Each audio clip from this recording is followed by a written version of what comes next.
Hello students, स्वागत है आपका हमारे channel up to date BSc maths में। उम्मीद करती हूँ कि आप सभी स्वस्थ होंगे और अच्छे से अपनी पढ़ाई कर रहे होंगे हमारे साथ। ठीक है, जैसा कि आप सबको पता है, हमने लास्ट लेक्चर में एक और चैप्टर अपना कंप्लीट कर रखा है। कौन सा चैप्टर था? मैक्सिमा एंड मिनिमा, है ना। हमने बहुत डिटेल में मैक्सिमा एंड मिनिमा पढ़ा, काफ़ी सारा क्वेश्चन हमने किया है। अगर आपने उस लेक्चर को अटेंड नहीं किया है, डिस्क्रिप्शन में उस प्लेलिस्ट का लिंक है, आप वहाँ से जा करके उसे ज़रूर से चेक कर लीजिएगा। ठीक है, और साथ ही हमारे काफ़ी सारे चैप्टर्स पहले ही कंप्लीट है। हमारा जो बुक चल रहा है डिफरेंशियल कैलकुलस, अब हम उसके एंडिंग पे ही हैं। ओके, उसके बाद हम अपना न्यू बुक स्टार्ट करेंगे। ये बहुत ही खुशी की बात है, ये आपको ये चीज़ सुनकर के खुश होना चाहिए। ओके, ठीक है। तो आज जो हम लेकर के आए हैं न्यू चैप्टर, वो है कर्वेचर, जो आपके लिए एक बहुत ही इम्पॉर्टेंट चैप्टर है। इस चैप्टर से आपको बहुत कुछ सीखने का मौका मिलेगा, है ना, क्योंकि बहुत सारी चीज़ें ऐसी होंगी जो आप नहीं जानते, आपके लिए काफ़ी सारी चीज़ें नई होंगी। ठीक है, कोई बात नहीं, मैं कोशिश करूँगी आपको अच्छे से सब कुछ समझ में आए। ठीक है, हम इस चैप्टर में बहुत कुछ नया पढ़ेंगे, इसीलिए ये चैप्टर आपके लिए इम्पॉर्टेंट है। जहाँ भी कहीं कुछ नया सीखने का मौका मिलता है, ज़रूर सीखो। कभी नए चीज़ को देख करके घबराना नहीं है। ओके, होगा नहीं होगा ये नहीं सोचना है। सबसे पहले तो कोशिश करना है, देन उसके बाद जो रिजल्ट आएगा सो आएगा, है ना। कम से कम हमने कोशिश तो की, बात ये हो जाती है। ठीक है, ठीक है। तो आज जो है हम इस चैप्टर कर्वेचर का लेक्चर 1 है, आज फर्स्ट वीडियो है इस चैप्टर पे। ओके, तो क्योंकि हम न्यू चैप्टर स्टार्ट कर रहे हैं, मैं मुझे लगता है आप भी जोश में होगे पूरे, है ना, पढ़ने के लिए। ठीक है, और साथ ही हमने इस बुक के काफ़ी सारे चैप्टर्स कंप्लीट किए हुए हैं। लगभग अभी हम एंडिंग पे ही है, जैसा कि मैंने बताया। तो डिस्क्रिप्शन में एक बार जाकर के जरूर से चेक कर लो कि कौन कौन सा चैप्टर कंप्लीट हो गया है। अगर कोई भी चैप्टर आपसे छूटा हुआ है तो उसे कंप्लीट कर लो। ठीक है, कुछ भी चीज़ आपसे छूटना नहीं चाहिए। अगर वो चीज़ आपके लिए अवेलेबल है तो बिल्कुल भी नहीं छूटना चाहिए। ओके, ठीक है। तो आज हम इस चैप्टर का स्टार्टिंग कर रहे हैं। मैं कहूँगी कि एकदम बाकी काम छोड़ो, क्योंकि आज हम बहुत कुछ नया सीखेंगे। ये चैप्टर ही आपके लिए नया है और काफ़ी इंटरेस्टिंग होगा। ठीक है, एकदम पेशेंस के साथ मेरे एक एक वर्ड को सीखने का कोशिश करो। ओके, ठीक है, तो हम स्टार्ट करते हैं। तो इस चैप्टर का जो नाम है वो है कर्वेचर। ओके, लेकिन कर्वेचर है क्या, समझना तो सबसे पहले वही है कि कर्वेचर क्या है, इस चैप्टर में क्या होगा क्या नहीं होगा, हम एक एक करके डिस्कस करेंगे। लेकिन हमारा सबसे पहला काम है कि हम इस चैप्टर के नेम को समझें कि इस चैप्टर का नाम कर्वेचर क्यों है और कर्वेचर होता क्या है। ओके, तो जो मैं समझाने का कोशिश कर रही हूँ उसे तुम समझो। हाँ, तो सबसे पहले हम कर्वेचर को फिगर की मदद से समझेंगे। ठीक है, क्योंकि हम नया चीज सीखने जा रहे हैं। सारी डिस्टर्बिंग चीजों को अपने से साइड करो और इधर मेरी एक एक बातों पर ध्यान दो, क्योंकि मेरा एक एक वर्ड मैटर करता है। ठीक है, अगर आप मेरे एक एक वर्ड को अच्छे से सोचने की समझने की कोशिश करोगे तो आपको जरूर समझ में आएगा। ओके, ठीक है। तो सबसे पहले हम फिगर से देखेंगे, उसके बाद मैं इसका डेफिनेशन भी लिखवाऊंगी। टेंशन नहीं लेना है, बस मेरी बात को ध्यान से सुनो। ओके, ठीक है। तो सबसे पहले हम मान लेते हैं कि एक कर्व है, एक कर्व हम ले रहे हैं। ठीक है, एक कर्व हमने ले लिया, मान लेते हैं ये कोई कर्व है। ठीक है, फिर हमने कहा कि एक पॉइंट P, इसमें कोई एक पॉइंट है P। हमने मान लिया कि इस कर्व में कोई एक पॉइंट P है, कोई भी। ओके, फिर हमने कहा कि R और Q और दो कोई पॉइंट है जो P के बहुत ही आसपास है। हमने कोई दो ऐसा पॉइंट लिया जो P के बहुत ही आसपास है। ठीक है, वो P के लिए नेबरहुड पॉइंट्स है। ठीक है, समझ रहे हो मेरी बात को। सबसे पहले तो P हमने पॉइंट लिया ही है, उसके बाद हमने फिर से दो पॉइंट लिया है R और Q, जो P के लिए नेबरहुड पॉइंट्स है और P के बहुत ही आसपास है। ठीक है, समझ रहे हो मेरी बात को। ठीक है, इतना क्लियर है। लेकिन जब R and Q tends to P, R and Q tends to P, इसे पढ़ते हैं R and Q tends to P। Okay, तो इसका मतलब क्या है? इसका मतलब है कि ये पॉइंट R और ये पॉइंट Q दोनों ही P की ओर बढ़ रहा है। ठीक है, R and Q tends to P का मतलब होता है कि कोई वो पॉइंट R और वो पॉइंट Q दोनों ही P की ओर बढ़ रहा है। तब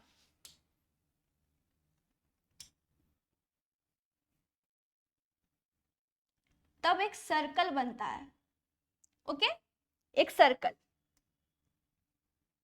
सर्कल बनता है जो पॉइंट P, Q और R से पास करेगा।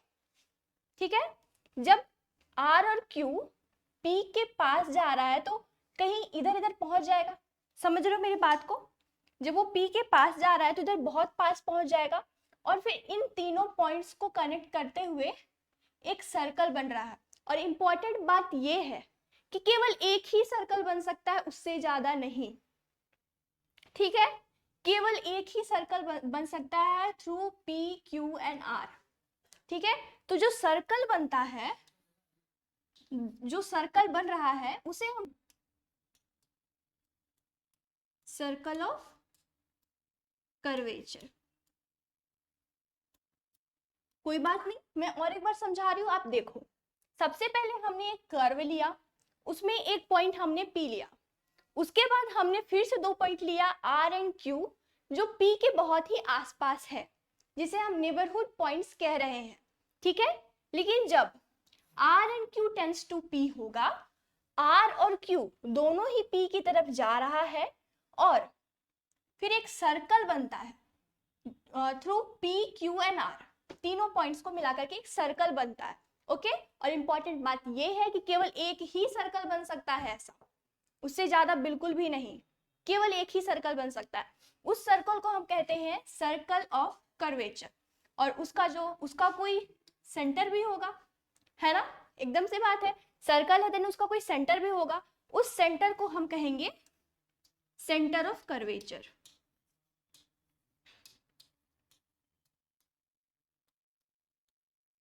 उसे हम कहेंगे सेंटर ऑफ कर्वेचर।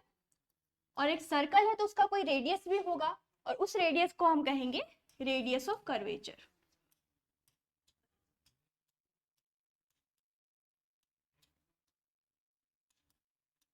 ठीक है, इतना हो गया, समझ में आ गया है इसके मीनिंग? मैं समझाना क्या चाह रही हूँ, ये है सर्कल ऑफ कर्वेचर, उसका कोई सेंटर होगा, वो सेंटर ऑफ कर्वेचर कहलाएगा, फिर उसका कोई रेडियस होगा, वो रेडियस ऑफ कर्वेचर कहलाएगा। ओके, समझ में आ गया इतना सारा बात? अब इसे ही मैं डेफिनेशन के तौर पर लिखवा रही हूँ नेक्स्ट पेज पे। ओके, आप ये फिगर बना लोगे, फिर वो जो मैं डेफिनेशन लिखा रही हूँ वो लिख लेना। ओके, चलो वो हम नेक्स्ट पेज पे वो काम करते हैं। तो डेफिनेशन है,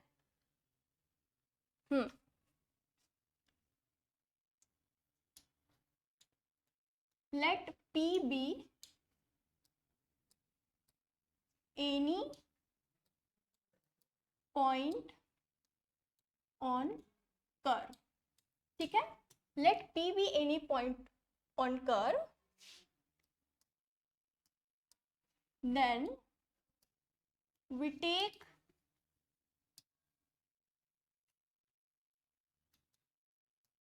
two points Q and R, दो पॉइंट्स ले रहे हैं Q and R near to P, near to P. Okay, when R and Q tends to P, one and only one circle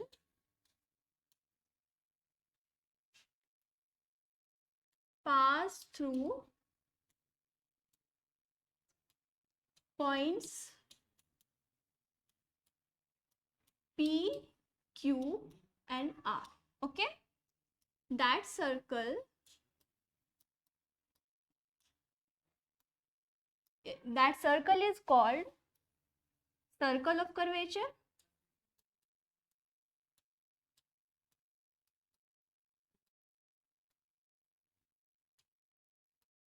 and its center, लिखो मेरे साथ, its center is called center of curvature.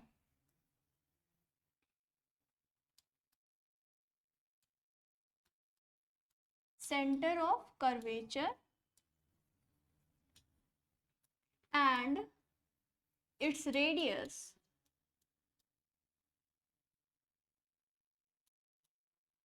is called radius of curvature.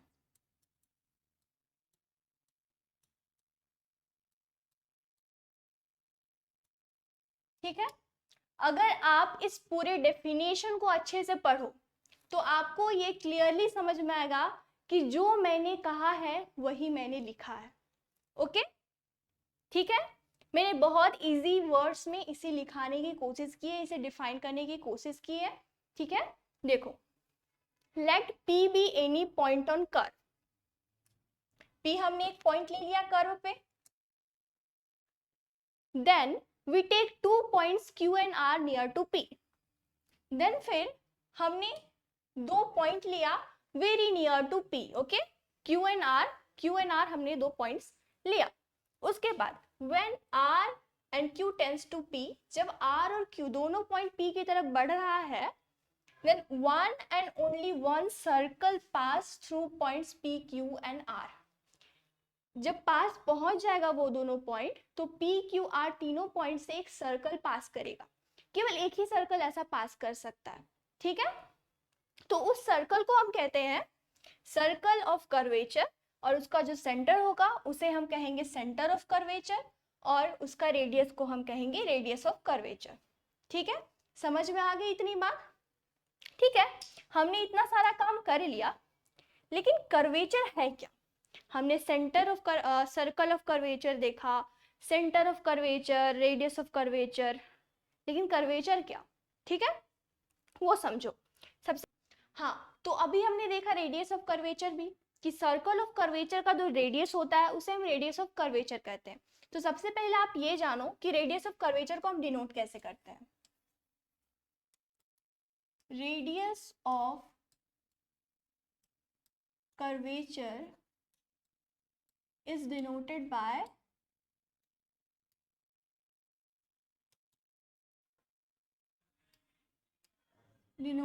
the symbol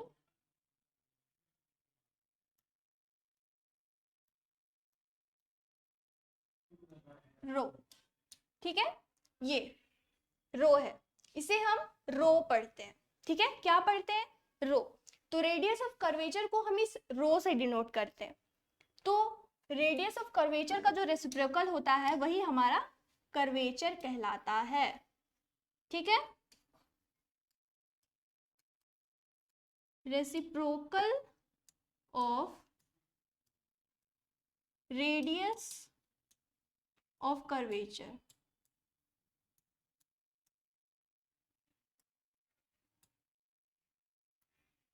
is called curvature. ठीक है, that is, देखो, radius of curvature हमारा रो था, और हम कह रहे हैं कि reciprocal of radius of curvature is called curvature.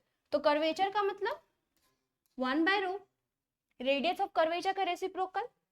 समझ रहे हो? ठीक है, तो रेडियस ऑफ कर्वेचर का रेसिप्रोकल जो होता है वही होता है हमारा कर्वेचर, जिसे हम 1/रो से डिनोट करते हैं. लेकिन ये इंपॉर्टेंट नहीं है, तो इंपॉर्टेंट है क्या? तो इस चैप्टर कर्वेचर में, सुनो मेरी बात, इस चैप्टर कर्वेचर में हम पढ़ेंगे किसके बारे में? ये चैप्टर कर्वेचर जो है वो मेन जो डिपेंड करता है वो रेडियस ऑफ कर्वेचर पे डिपेंड करता है. हम इस पूरे चैप्टर में रेडियस ऑफ कर्वेचर के बारे में पढ़ेंगे, उसके अलग अलग फॉर्म्स के बारे में पढ़ेंगे. समझ रहे हो मेरी बात? इस चैप्टर कर्वेचर में जो है हम पूरा रेडियस ऑफ कर्वेचर के बारे में पढ़ेंगे, मतलब इस रो के बारे में पढ़ेंगे, और इसके अलग अलग फॉर्म्स के बारे में पढ़ेंगे. कम से कम 5-6 फॉर्म्स है, ठीक है। सुनो मेरी बात, कौन कौन से फॉर्म है। Intrinsic form, Cartesian form, parametric form, pedal form, polar form and polar tangential form हमें पढ़ना है। एक बार मैं लिखा दे रही हूँ कि हमें कौन कौन सा फॉर्म पढ़ना है, ओके। तो पहला जो फॉर्म हमें पढ़ना है वो है इंट्रिंसिक फॉर्म।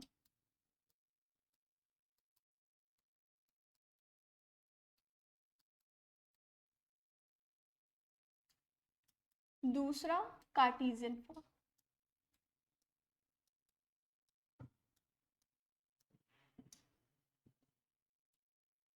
तीसरा है पैरामेट्रिक फॉर्म।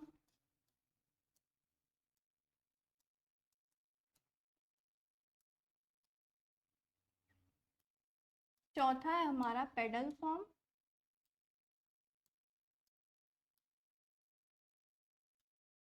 फिर है पोलर फॉर्म।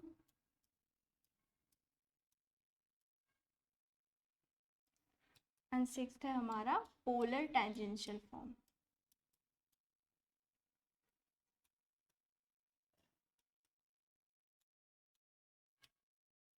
तो ये चैप्टर जो है थोड़ा बड़ा जरूर है, ठीक है। ये चैप्टर थोड़ा बड़ा है, इस चैप्टर को कंप्लीट करने में हमें थोड़ा टाइम लगेगा, पर कोई बात नहीं।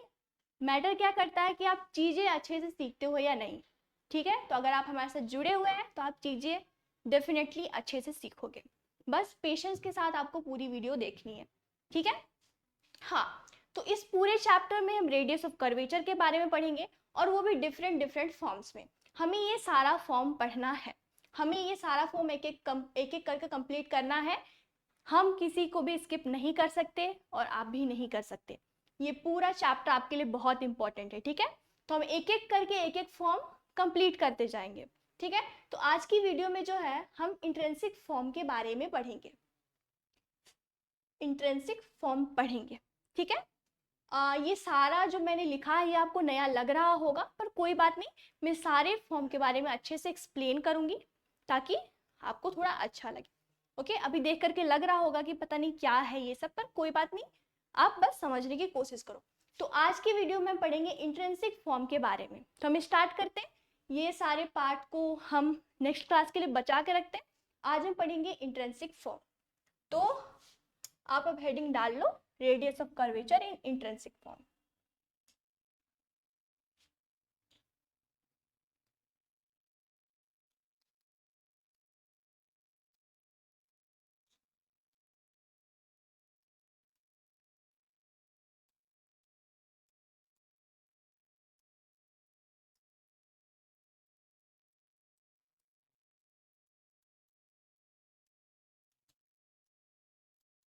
इंट्रिंसिक फॉर्म,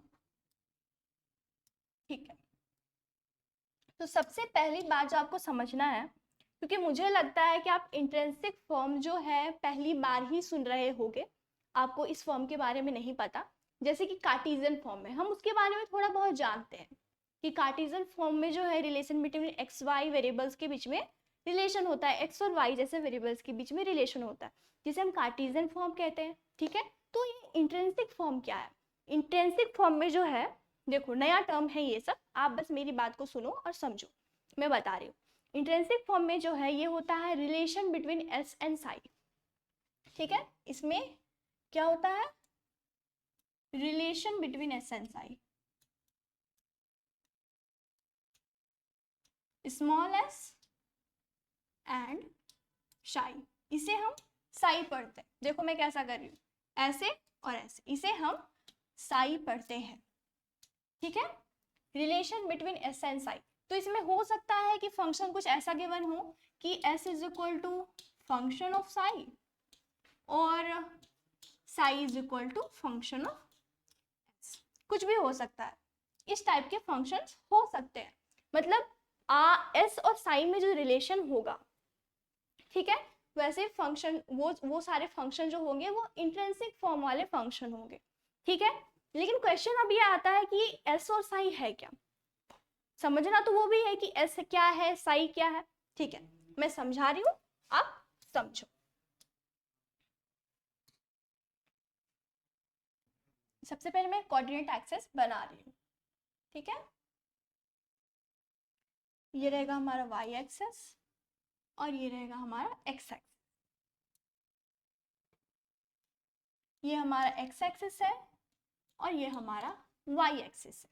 ओके, तो सबसे पहले हम लेट करते हैं कि कोई कर्व है हमारे पास, कोई कर्व है ऐसा, और ये कोई फिक्स्ड पॉइंट ए है।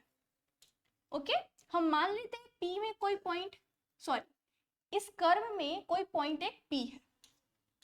ओके, कोई एक पॉइंट पी है और इस पॉइंट से हम एक टेंजेंट ड्रॉ करेंगे।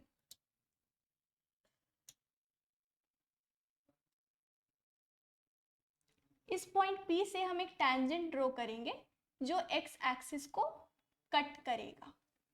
ठीक है, हमने कर लिया।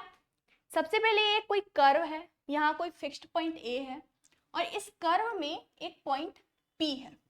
समझ रहे हो मेरी बात? इस कर्व में कोई एक पॉइंट P हमने ले लिया है जहां से हमने टेंजेंट ड्रॉ किया है, और टेंजेंट ड्रॉ किया हमने, और टेंजेंट जो है एक्स एक्सिस के साथ जो एंगल बना रहा है वही होता है साई। ठीक है, कोई भी कर्व हो और उसके कर्व पे किसी पॉइंट, कर्व के किसी पॉइंट से अगर हम टेंजेंट ड्रॉ करते हैं और एक्स एक्सिस के साथ वो टेंजेंट जितना एंगल बना रहा होता है उसे हम साई कहते हैं। अब हर एक जगह पे ये चीज देखोगे तो साई का मतलब ही आपको समझना है कि angle between tangent and x axis. Okay, ये एंगल होता है साई। और एस क्या है? एस होता है पी से, पॉइंट पी से किसी फिक्स्ड पॉइंट ए तक का जो आर्क लेंथ होता है उससे वो होता है एस। ठीक है, आर्क लेंथ होता है ये किसी फिक्स्ड पॉइंट ए से पी तक का जो आर्क लेंथ होता है वो होता है एस। तो एस और साई आपको समझ आ गया। एस क्या है? एस जो है वो आर्क लेंथ है और साई जो है angle between tangent and x axis. Okay, तो यही है एस और साई। ठीक है, तो हम यहाँ पढ़ रहे हैं रेडियस ऑफ कर्वेचर के बारे में, वो भी इंट्रिंसिक फॉर्म। तो रेडियस ऑफ कर्वेचर होता क्या है इंट्रिंसिक फॉर्म में वो आप देखो। रेडियस ऑफ कर्वेचर जिसे हम रो कहते हैं। ओके, तो रो इज इक्वल टू होता है D S by D Sai.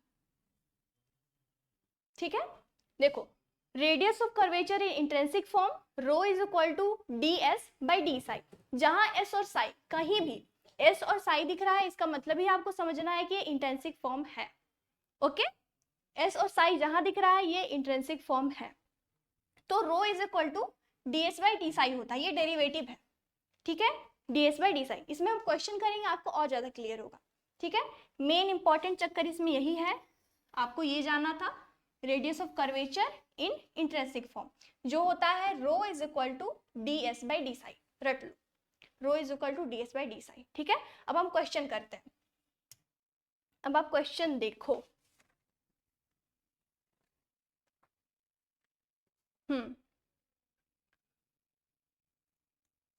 Find radius of curvature. Question लिखो, फाइंड रेडियस ऑफ कर्वेचर।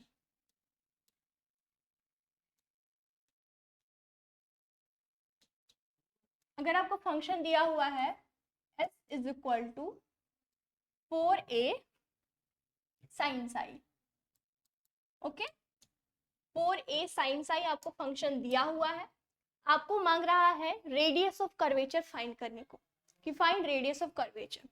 तो सबसे पहले क्वेश्चन में देखना क्या है, आप देख रहे हो कि s is equal to function of psi है। क्या मतलब है इसका? जहां s है साई है, क्या मतलब है? Intrinsic form.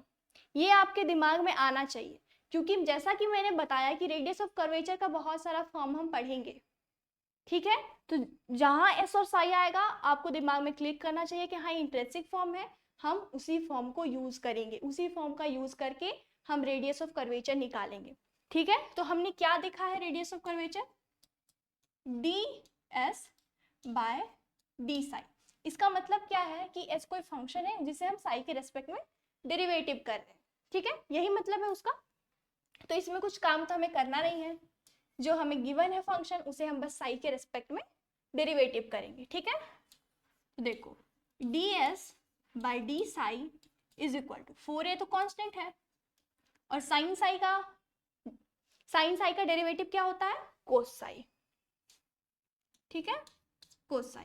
ध्यान रहे हम साई के रिस्पेक्ट में कर रहे हैं तो साइन साई का कोस साई हो जाएगा, ठीक है। देखो सिमिलर जैसे कि कैसे होता था,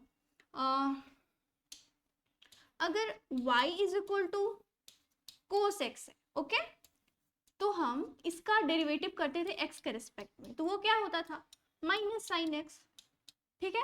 वैसे ही सिमिलरली ज्यादा सोचना नहीं है कि एस एस आई है क्या करे, बहुत टेंशन हो रहा है, नहीं, x और y जैसा ही है, ये भी वेरिएबल्स ही है। तो अगर हम s को साई के रिस्पेक्ट में कर रहे हैं तो ये 4a तो कांस्टेंट है, देन साइन साई का कोस साई हो जाएगा, ठीक है। टेंशन नहीं लेना है इतना, सिंपली बस हमें डेरिवेटिव करना था यहाँ पे और कुछ नहीं, ठीक है, इतना हो गया। फिर आप कहोगे कि हमने तो देखा कि ds बाई डी साई वही रो होता है, हाँ, तो क्या करना है, यही हमारा है रेडियस ऑफ कर्वेचर। तो जो हमारा आंसर आया यही था हमारा रेडियस ऑफ कर्वेचर, ठीक है। सबसे पहली बात s और साई है इंट्रिंसिक फॉर्म, तो रेडियस ऑफ कर्वेचर हमें फाइंड करना है, तो उसका फॉर्म क्या था, rho is equal to ds by D psi. तो s में तो हमें फंक्शन दे ही रखा है, वो भी साई के फॉर्म में, तो सिंपली बस उसे हमें डेरिवेटिव करना था विथ रेस्पेक्ट टू साई, और यही हमारा रो होता है, तो यही हमारा आंसर हो गया 4a cos साई, ठीक है। और एक करते हैं, ये हमारा फर्स्ट क्वेश्चन है। सेकंड क्वेश्चन होगा s is equal to a tan psi, okay. इसमें भी आप देख सकते हो कि s is equal to function of psi है, मतलब इंट्रिंसिक फॉर्म ही है, हम वही लगाएंगे, तो हम इसे डेरिवेटिव करेंगे साई के रेस्पेक्ट में। क्यों कर रहे हैं, क्योंकि हमें रेडियस ऑफ कर्वेचर चाहिए और वो ds बाई डी साई होता है, इसीलिए कर रहे हैं, ठीक है, वरना हमें कोई वैसा शौक है नहीं। तो ds by D psi is equal to a है हमारा कांस्टेंट, और tan साई का डेरिवेटिव क्या होता है, इसमें आपको डेरिवेटिव आना चाहिए, ये नहीं कि मुझे वही नहीं आता इतना सब कुछ जान के, ऐसा नहीं, कि tan साई का डेरिवेटिव होता है सेक स्क्वायर साई, ठीक है। तो ये तो हमारा रो है, तो rho is equal to a sec square psi, यही हो गया हमारा रेडियस ऑफ कर्वेचर, ठीक है। ये आपके सीखने के लिए था कुछ क्वेश्चन, ताकि आप समझ पाओ एस और साई को यूज कैसे करना है। अब हम और इससे अच्छे क्वेश्चन करेंगे, क्योंकि आज की वीडियो में जो है, क्योंकि हम नई नई चीज पढ़ रहे हैं, हमें उसे टाइम देना जरूरी है, और आज के पूरे वीडियो में हम इंट्रिंसिक फॉर्म को ही टाइम देंगे, केवल वही पढ़ेंगे, ठीक है। तो और अच्छा क्वेश्चन करते हैं हम।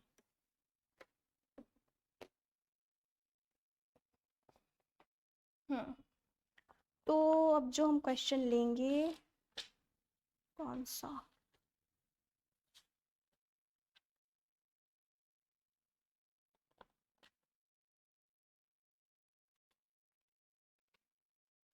क्वेश्चन लिखो,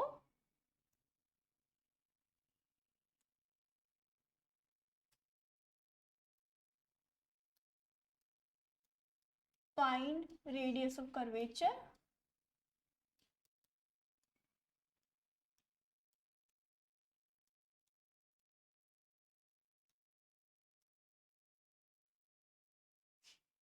फॉर द कर्व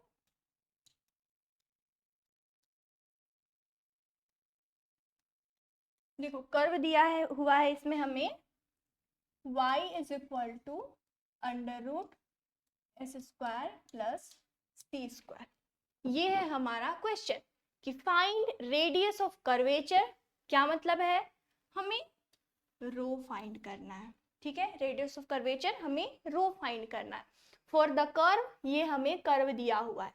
लेकिन इसमें आप एक चीज देख सकते हो कि हाँ इसमें s तो है, पर हमें साई कहीं दिख नहीं रहा, हम इसे क्या करें फिर, एस है साई नहीं दिख रहा, इसे हम इंट्रिंसिक फॉर्म बोले ना बोले, ठीक है। तो देखो एस आ गया, मतलब आप समझो कि अब हमें साई को डेवलप करना है, साई हमें लाना है इसमें, ताकि हम इंट्रिंसिक फॉर्म को यूज कर पाए और डायरेक्टली वहां से हम रेडियस ऑफ कर्वेचर निकाल पाए। तो सबसे पहले आपको ध्यान देना है साई को डेवलप करने में, वो आप इधर ध्यान से देखो क्योंकि ये सारी चीजें आप पहली बार पढ़ रहे हो, शुरू में थोड़ा सा लगता है कि क्या करना पड़ रहा है, पर धीरे धीरे करोगे। अभी बहुत सेमेस्टर आपका बाकी हो, अभी तो आप फर्स्ट सेमेस्टर में ही हो, अभी तो आपका काम है ना सीखना, ठीक है। तो जो नई चीजें मिल रही है उसे सीखते जाओ, क्योंकि आपको पूरे बीएससी में यही सब काम करना है, ठीक है। तो देखो हमें गिवन है y is equal to under root S square plus C square, ठीक है। तो दिमाग में सबसे पहले तो ये बैठा लो कि हमें साई को डेवलप करना है, ठीक है। कहीं से हमें D S by D Sai लाना ही लाना है, क्योंकि हमें रेडियस ऑफ कर्वेचर तक पहुंचना है, ओके। देखो y is equal to under root S square plus C square, इतना आ गया। इसे क्या करें, अंडर रूट हम इसे स्क्वायर कर देते, तो स्क्वायरिंग करेंगे तो ये आ जाएगा y square is equal to S square plus C square, इतना आ गया। अब एक काम कर सकते हैं कि हम इसे s के रिस्पेक्ट में जो है डेरिवेटिव कर देते हैं, ठीक है। इसे हम s के रिस्पेक्ट में डेरिवेटिव करेंगे, क्योंकि कहीं ना कहीं हमें ds by D Sai type का ही एलिमेंट चाहिए, ठीक है। तो क्योंकि यहाँ जो फंक्शन है y इज इक्वल टू जो फंक्शन है S square plus C square, अगर हम इसे डेरिवेटिव कर रहे हैं तो हमें s के रिस्पेक्ट में ही कर सकते हैं, ठीक है। वैसे तो कर तो सकते हैं, लेकिन अगर हम s के रिस्पेक्ट में करें तभी हमारा फायदा है, क्योंकि इधर का पूरा फंक्शन ही s में है। समझो मेरी बात को कि हम s के रिस्पेक्ट में क्यों कर रहे हैं, ये बात समझना बहुत जरूरी है। केवल ये नहीं कि मेरा मन कर रहा है इसलिए मैं कर रही हूँ, नहीं, क्योंकि यहाँ फंक्शन ही s में हमें दिया हुआ है, फंक्शन ही s में दिया हुआ है, तो हम s के रिस्पेक्ट में डेरिवेटिव कर रहे हैं, समझ रहे हो, ठीक है। हम डेरिवेटिव कर रहे हैं s के रिस्पेक्ट में with respect to s, okay. तो यहाँ से ये क्या आ जाएगा 2y dy by D S, ये पूरा पूरा डेरिवेटिव नहीं होगा क्योंकि हम s के रिस्पेक्ट में कर रहे हैं, और s स्क्वायर का हो जाएगा 2s, और c तो कांस्टेंट है वो हो गया 0, तो यहाँ से ये 2 और 2 कैंसिल हो गया, तो यहाँ से हमारा आ रहा है dy by D S is equal to s by y। तो dy by D S is equal to s by y हो गया इतना। अब देखो मैं कैसे जादू करती हूँ, मैं क्या लिखती हूँ, फिर मैंने लिख दिया इसे कि sine psi is equal to s by y, ठीक है। अब आप पूछोगे कि ये आपने कैसे लिखा, dy by D S is equal to sine psi is equal to s by y आपने कैसे लिखा, मेरा मन किया मैंने लिख दिया। ऐसा तो बिल्कुल नहीं हो सकता, क्योंकि मुझे पता है dy बाई डी एस का वैल्यू साइन साई होता है, इसीलिए मैंने लिखा है। लेकिन आपको तो ये नहीं पता, आपको कैसे पता होगा इस बारे कि हमें यहाँ साइन साई लिखना है dy बाई डी एस को। पॉइंट है ना ये बात, कि आपको कैसे पता होगा कि ये साइन साई होता है, क्योंकि मैंने आपको बताया नहीं है, आपको नहीं पता। अगर आपको पता होगा तो शायद आप भी लिख पाओगे। और हमने साइन साई लिखा क्यों, पहली बात तो ये कि क्योंकि हमें रेडियस ऑफ कर्वेचर चाहिए, तो हमें ds बाई डी साई चाहिए। हम उस तलाश में तो थे ही कि हमें साई कहीं ना कहीं से मिल जाए, उस तलाश में तो हम थे ही, लेकिन हमने देखा कि यहाँ dy बाई डी एस आ रहा है जो कि साइन साई के बराबर होता है, जो कि साइन साई के बराबर होता है, ठीक है। अब देखो साइन साई आ गया, अब समझो मेरी बात को कि साइन साई कैसा है। तो ये हम कोऑर्डिनेट एक्सिस बना लेते हैं, और ये कोई कर्व था हमारा, और ये हमारा पॉइंट P है, ओके। और यहाँ से हम टेंजेंट ड्रॉ करेंगे, तो यहाँ से ये साई एंगल बनाता है, इतना मैंने बताया है आप लोगों को। तो इसका जो स्लोप होगा उसे हम tan साई लिखेंगे, और जो इक्वल होता है dy बाय dx के इक्वल होता है, इतना तो पता है ना। और अगर नहीं पता तो मेरी बात को फिलहाल के लिए मान लो, अभी मैं उतने डिटेल में नहीं बता सकती, लेकिन जहां तक मैं उम्मीद करती हूँ आपको ये चीज पता होना चाहिए कि स्लोप जो होता है वो tan के बराबर होता है और dy बाई dx के बराबर होता है, ठीक है। मान लिया आपने कि हाँ आप ठीक कह रहे हो। फिर मैंने बोला कि इसको एक काम करते हैं, हम लिख देते हैं dy बाय ds और फिर dx बाय ds। सब ठीक है, कोई गड़बड़ नहीं है, इतना तो हम कर ही सकते हैं। उसके बाद हम करते हैं कि sine psi by cos psi is equal to dy by ds and फिर dx बाय ds। कर दिया हमने, ठीक है, हमने मान लिया। अब आप इधर देखो, हमने इधर डेरिवेटिव किया था s के रिस्पेक्ट में, ओके। फिर हमारा dy by D S is to S by इतना आ गया, जिसे मैंने साइन लिख दिया। तो कैसे लिखा, अगर आप यहाँ से इक्वेट करो तो यहाँ से होता है साइन साई का वैल्यू dy बाय ds और कोस का वैल्यू होता है इसके बराबर। ठीक है, समझ रहे हो मेरी बात? ठीक है, तो वहीं से हमने लिखा कि dy by D S equals to sine psi. अगर आप इसका वैल्यू जान रहे होगे तो आप भी लिख पाओगे, लेकिन आपको तो पता नहीं था, पर कोई बात नहीं, मैंने अभी बता दिया, अब तो आपको पता चल गया है ना। और मेन बात ये कि हम साई लाना चाह रहे थे, क्योंकि हम रेडियस ऑफ कर्वेचर निकाल रहे हैं, तो हमें ds बाई डी साई चाहिए, तो कहीं ना कहीं से हमें साई चाहिए ही था, इसीलिए हमने मौका ढूंढा और dy बाई डी एस का वैल्यू हमने साइन साई लिख दिया। ठीक है, साइन साई हो गया। लेकिन इसके बाद क्या, इसके बाद अगर आप देखो तो हम इसको अलग लिख सकते हैं। देखो हमारा आया sine psi is equal to S by Y, जिसे अब हम लिखेंगे S is equal to Y sine Sai.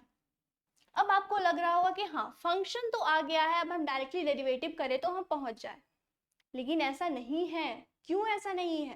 क्योंकि y भी इसमें वेरिएबल है। अगर हम इसे साई के रिस्पेक्ट में अगर डायरेक्टली डेरिवेटिव कर दें तो आपको पता है कहीं ना कहीं ये टर्म तो आएगा ही, dy बाई डी साई। और हम इसे कैसे एलिमिनेट करेंगे, ये तो हमारे लिए मुश्किल है, ऐसा तो हम कोई रिलेशन जानते नहीं है, तो वो हमारे लिए मुश्किल आ रहा है। ठीक है, तो हमें यहाँ पे आपको समझना ये है कि हमें इसे डायरेक्टली डेरिवेटिव नहीं करना, हमें y को जो है s या कांस्टेंट कोई भी के टर्म में जो है लेकर के आना है। तो अगर आप क्वेश्चन देखो तो y is equal to under root S square plus Y square, ऐसा था ना, हमें क्वेश्चन दिया हुआ था फंक्शन का, तो हम इसमें पुट कर देते हैं, y को हम एलिमिनेट करते हैं और y का वैल्यू हम पुट कर देते हैं under root S square, minus था या प्लस था, प्लस सी स्क्वायर। ठीक है, ये हमें क्वेश्चन में गिवन था, हम वेरिएबल को हटा रहे। अब आ गया साइन साई, मतलब पूरा का पूरा फंक्शन जो है वो s और साई में आ गया। तो अब अगर हम डायरेक्टली s को साई के रिस्पेक्ट में डेरिवेटिव करें तो हम पहुंच सकते हैं। ठीक है, अब आपको लगेगा कि यही डायरेक्टली कर दें, कोई नहीं, कर सकते हो, लेकिन मैंने क्या कहा है, थोड़ा बुद्धि से काम लो, थोड़ा स्मार्ट बनो। रूट वाला टर्म आ रहा है, हमें डिफरेंशिएट करने में बहुत सारी डिफिकल्टीज आ सकती हैं, तो एक काम करो, आप स्क्वायर करके करो। ठीक है, तो जब एक बार स्क्वायर करेंगे आ जाएगा S square is equal to S square plus C square sine square psi. फिर यहाँ से एस स्क्वायर हम कॉमन ले लेते, जो क्या आ जाएगा 1 minus sine square psi is equal to C square sine square psi. उसके बाद आ जाएगा ये एस स्क्वायर और 1 माइनस साइन स्क्वायर साई को हम लिख सकते हैं cos square psi is equal to C square sine square psi. अब देख रहे हो आप सारे टर्म में ही स्क्वायर है, तो अब हमें हटा देते हैं, तो s cos psi is equal to c sine psi आ गया हमारा। तो यहाँ से ये हो गया, एक काम करते हैं इसे इधर ले जाते हैं, तो s by C is equal to sine psi by cos psi. समझ रहे हैं एक स्टेप, सी हम इधर ले आए, कोस हम उधर ले आए। ठीक है, साई वाला फंक्शन हमने एक साइड कर दिया। तो इधर आप अगर देखो तो s by C is equal to ये हो गया tan साई,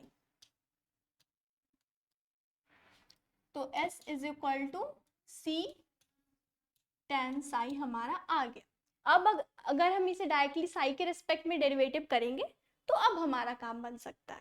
ठीक है, तो देखो ds by D psi is equal to, c हमारा कांस्टेंट है, और अगर हम tan को डेरिवेटिव करें तो क्या आएगा हमारा सेक स्क्वायर साई, ठीक है, और सेक स्क्वायर साई आ गया। अब सेक स्क्वायर साई को हम क्या कर सकते हैं वो आप देखो, जादू देखो, ये तो हमारा रो है ही, हमें तो यही चाहिए था, लेकिन हम आंसर यहाँ खत्म नहीं करेंगे, हम जिसे और थोड़ा सा सॉल्व करते हैं। सेक स्क्वायर साई को हम लिख सकते हैं 1 प्लस tan स्क्वायर साई, ठीक है, 1 प्लस tan स्क्वायर साई हमने कर दिया। और अगर आप देखो थोड़ा सा ऊपर तो हमें tan साई का वैल्यू पता है s में, जो कि है s बाय सी, तो s square by c square आ गया हमारा, और यहाँ से हो गया ये c square plus s square by c square, जो कि आ गया सी, और देखो यहाँ से एक सी कैंसिल होगा तो ये ऊपर वाला सी तो चला गया, ठीक है, ये आ गया c square by s square by c. और इससे अगर हम थोड़ा और ध्यान से देखें तो हम लिख सकते हैं ये जो है हमारा वाई स्क्वायर है। क्यों? क्योंकि क्वेश्चन हमारा S square plus C square का अंडर रूट था, उसका स्क्वायर करेंगे तो वाई स्क्वायर आ जाएगा, Y square is equal to S square plus C square, तो वही हमने किया, S square plus C square को हमने लिख लिया वाई स्क्वायर बाय सी, तो यही हमारा वैल्यू है। समझ रहे हो कितना अच्छा क्वेश्चन था, कितनी सारी टेक्निक लगी है इस क्वेश्चन को सॉल्व करने के लिए, है ना। अब आप शुरू से देखो, अब आपको सब कुछ क्लियर होगा, ठीक है। सबसे पहले तो हमें फाइंड करना था curvature, okay, y is equal to under root S square plus C square हमें दे रखा है, एस दिख गया, मतलब हमें इसे इंट्रिंसिक फॉर्म में ही लाना है, ठीक है, इंट्रिंसिक फॉर्म का यूज करना है, जो कि था rho is equal to D S by D psi. तो एस तो है पर साई कहीं है नहीं, हमें साई को इंट्रोड्यूस करना है और वाई को एलिमिनेट करना है। समझ रहे हो पहली बात? ठीक है, क्योंकि यहाँ y is equal to function of s दिया है, तो अगर हम डेरिवेटिव कर रहे हैं तो हम s के रिस्पेक्ट में कर सकते हैं, ठीक है, तो हमने डेरिवेटिव कर दिया, फिर हमने देखा कि dy by D S is equal to S by psi होता है, ये आपको नहीं पता था पर मैंने बता दिया है, तो अब आप आराम से dy बाई डी एस को डी साइन साई लिख सकते हो, क्योंकि हमें साइन में तो लाना ही है और हमें मौका मिल गया, तो dy बाई डी एस को हम लिखते हैं साइन साई, ओके। इतना करने के बाद इधर देखो तो s is equal to Y sine psi आ गया। अब y को हमें हटाना है, अब आपने पेज पलट के क्वेश्चन देखा कि हाँ y का तो वैल्यू दिया ही हुआ है हमें s में, तो हमने y का वैल्यू रख दिया, उसके बाद इसका स्क्वायरिंग कर लिया, तो ये यहाँ तक आ गया, ठीक है। फिर s by C is equal to tan आ गया, उसके बाद s इज इक्वल टू इतना, फिर हमने उसे साई के रिस्पेक्ट में डेरिवेटिव कर दिया और हम पहुंच गए यहाँ तक सिंप्लीफाई करते हुए, क्वेश्चन का यूज करते हुए आंसर हम यहाँ तक ले आए, ठीक है। तो इस चैप्टर के जो क्वेश्चन होंगे उसमें ट्रिक एंड टेक्निक्स काफ़ी सारे लगेंगे, जो आपके लिए नया होगा, पर आपको उसी चीज़ को सीखना है, और वो पहले दिन से ही स्टार्ट नहीं होता, आप कुछ दिन उस पर मेहनत करते हो, नई नई चीज़ें सीखते हो, तब जा कर के उस लेवल पे आप पहुँच पाते हो, ठीक है। तो बस आप हमारे साथ बने रहिए, आपको जरूर बहुत कुछ सीखने को मिलेगा, ठीक है। उम्मीद करती हूँ कि उम्मीद करती हूँ कि आज का क्लास आपको अच्छा लगा होगा, ठीक है।